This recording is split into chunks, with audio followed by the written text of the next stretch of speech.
नमस्कार, मैं जितेंद्र चतुर्वेदी। आतिशी मार्लेना का झूठ तो पकड़ा गया। हालांकि वो इसमें अकेले नहीं है।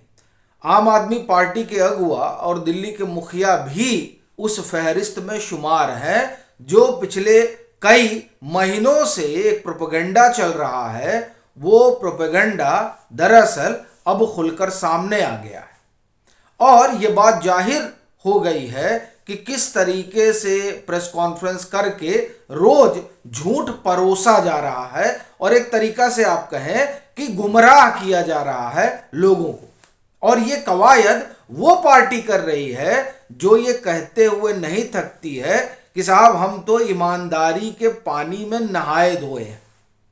तो क्या हुआ असल में, उसी पर हम लोग सिलसिलेवार तरीके से चर्चा करेंगे।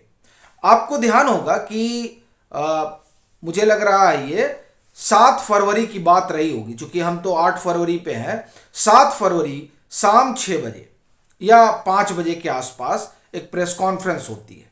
वो प्रेस कॉन्फ्रेंस क्यों होती है? वो इसलिए होती है क्योंकि 7 फरवरी को डबल झटका लगता है अरविंद केजरीवाल को। एक तो 29 फरवरी को पेशी वाला मामला होता है, वो डिफेमेशन से जुड़ा हुआ है। दूसरा मामला उससे बड़ा है। वो इसलिए क्योंकि उस मामले में दिल्ली की जो आम आदमी पार्टी की सरकार है वो बुरी तरह से फंसी हुई है। और सबसे बड़ी समस्या यह है कि इसमें पार्टी के आला मंत्री और नेता तक नपे हुए हैं और अब अरविंद केजरीवाल के ऊपर तलवार लटकी हुई है। इसलिए दूसरा मामला बड़ा महत्वपूर्ण हो जाता है क्योंकि वो सीधे तौर पर दिल्ली के शराब घोटाले से जुड़ा हुआ है। और उसमें जो शाम प्रेस कॉन्फ्रेंस होती है, चूंकि उसमें कोर्ट ये कहता है कि 17 फरवरी को इनकी मौजूदगी है, यानी अरविंद केजरीवाल को पेश होना है। अब इसके बाद तो आप देखिए क्या पार्टी के अंदर तो सन्नाटा पसर जाता है। आतिशी मार्लेना फिर उतरती हैं प्रेस कॉन्फ्रेंस के लिए। उससे पहले 5 सम्मन हो चुका होता है और हर सम्मन को गैर कानूनी बताया जाता है। और सबसे बड़ी चीज यह है कि अरविंद केजरीवाल एक सवाल पूछते हैं कि हमें किस हैसियत से बुलाया जा रहा है। तो दरअसल उस हैसियत का भी पता चल गया है। तो वो हैसियत क्या है एक, और दूसरा क्या वाकई में जो सम्मन रहा वो गैर कानूनी रहा। इन दोनों ही चीजों पर बात करेंगे और यह भी समझेंगे कि ये क्यों कहा जा रहा है कि अरविंद केजरीवाल और आतिशी मार्लेना का झूठ पकड़ लिया गया है। देखिए कोर्ट में हुआ क्या, दरअसल यही इनके लिए बड़ी भारी समस्या है कि इनको तो लगता है कि बात किसी तक पहुंचेगी नहीं। अब आप देखिए कि जो कंप्लेंट हुई, यानी जो राउज एवेन्यू कोर्ट का दरवाजा खटखटाया ईडी ने, तो ये देखिए तकरीबन 9 पेज का है पूरा मामला। और उसके बाद में जो ऑर्डर आया कि आप 17 को अपीयर हुई। देखिए इसमें क्या लिखा हुआ है। It is stated that in the matter of said ECIR a total of 4 summons were issued upon the proposed accused to appear in person। अब आप इस पे गौर करिएगा, प्रपोज्ड एक्यूज्ड, प्रस्तावित आरोपी हैं ये। अब लीजिए आगे सुनिए। ऑल द सम्मन वेयर डली served despite which the respondent oblique proposed accused did not appear. ये सब सम्मन गया लेकिन ये जो प्रपोज्ड एक्यूज्ड हैं ये आए नहीं। और यही नहीं, the summons remained uncompiled. Instead, replies were sent by the respondent oblique proposed accused to each of them, wherein certain objections were raised and one or the other excuse were made for non-appearance। यानी इनके पास सम्मन गए, ये उस सम्मन पर हाजिर नहीं हुए और इन्होंने जवाब भेजा। तरह तरह के जो है इन्होंने आप ये कहा बहाने गढ़े कि हम इस वजह से नहीं आ पाएंगे, हम उस वजह से नहीं आ पाएंगे। और बात यही नहीं है, the summon were term unsustainable in law. इन्होंने कहा कि, और इन्होंने ये भी कहा कि ये जो आपका सम्मन है ये कानून सम्मत नहीं है।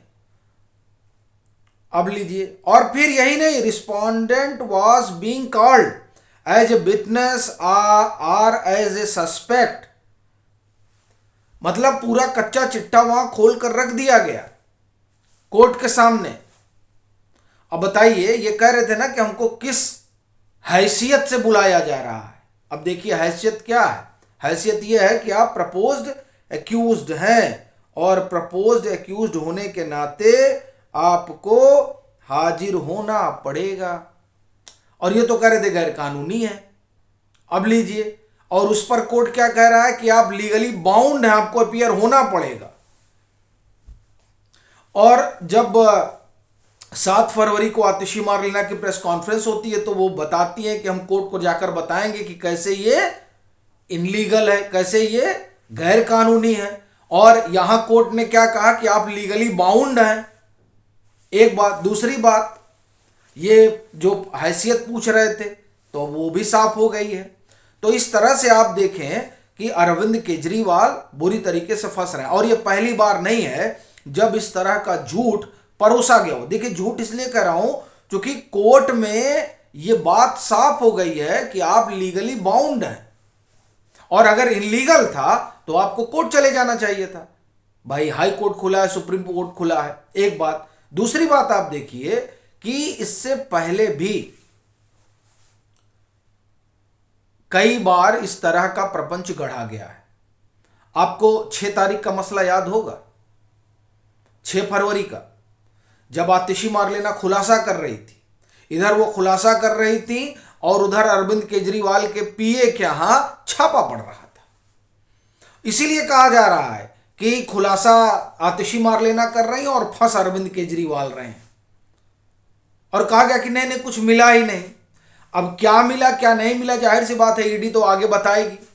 और आप देखिए, ये मामूली बात नहीं है, उसमें बड़ी चीज ये है कि सिर्फ पीए के यहां छापा नहीं पड़ता है, तकरीबन 10 लोगों के यहां छापा पड़ता है, और उसमें आम आदमी पार्टी के जो कोषाध्यक्ष हैं उनके यहां भी छापा पड़ता है, यानी एनडी गुप्ता के यहां, राज्यसभा सदस्य भी हैं वो। अब आप देखिए कि ये क्या जो जो तमाम चीजें बताई जा रही हैं आम आदमी पार्टी की तरफ से, और आरोप लगाया जा रहा है कि नहीं ये सब परेशान करने के लिए हो रहा है। बड़ा सवाल यह है कि परेशान, चलिए आम आदमी पार्टी के जो सर्वे सर्वा अरविंद केजरीवाल उनके पीए के यहाँ गए तो समझ में आया कि चलिए परेशान कर रहे हैं, कोषाध्यक्ष के यहाँ गए तो भी आप कह रहे हैं कि हाँ परेशान कर रहे हैं। अच्छा, इस दरमियान जब ये बात निकल कर आती है कि दिल्ली क्या का चाहे शराब घोटाला हो और चाहे ये जो दिल्ली जल बोर्ड वाला मसला है, इन दोनों ही मामलों में जो उगाही हुई है वो उगाही दरअसल चुनावी चंदे के लिए हुई है, चुनावी फंड के लिए हुई है। तब अगर ऐसा हुआ है जो ईडी दावा कर रही है तो जाहिर सी बात है कि जाना तो पड़ेगा फिर कोषाध्यक्ष के यहां भी, और अगर पीए का इन्वॉल्वमेंट है तो वहां तक भी जाना पड़ेगा।